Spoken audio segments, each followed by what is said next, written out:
Sunday marks 30 years since the Americans with Disabilities Act became law. It bans discrimination based on disability and requires certain physical accommodations. Danya Bacchus looks at how it's shaped the life of those with disabilities and the work that still needs to be done.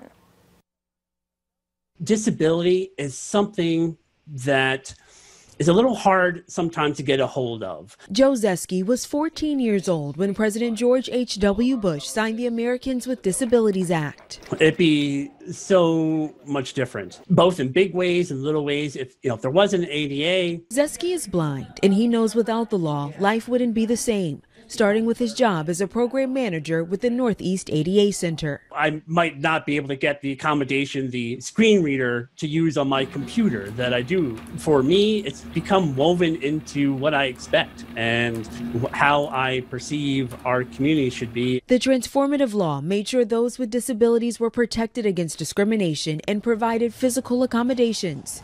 Claire Pastore is a law professor at the University of Southern California. It really had a very broad goal, which was to eliminate discrimination against people with disabilities in virtually all facets of American life. Ramps, designated parking spots, and curb cuts are all a result of the ADA, but there's one area of modern life it doesn't address. Accessibility requirements for websites. Websites didn't exist and weren't envisioned in 1990 when the law was passed, so they aren't specifically addressed. Most courts have held that websites are places of public accommodation. With the internet now the main way people connect, those with disabilities and their advocates say more work needs to be done in the digital space. And that means things like closed caption for the deaf, or ability to change website font and typeface for people who have vision impairments. We have an expectation that the virtual environment will also be accessible to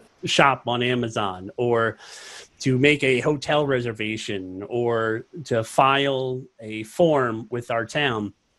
Those need to be accessible online for people with disabilities and for people using assistive technology. Zeski is grateful for the ADA and hopeful the work of the law continues to build a more inclusive society for those with disabilities. Disability rights advocates say they are still working on improving other areas of accessibility, including air travel and media representation in television and film.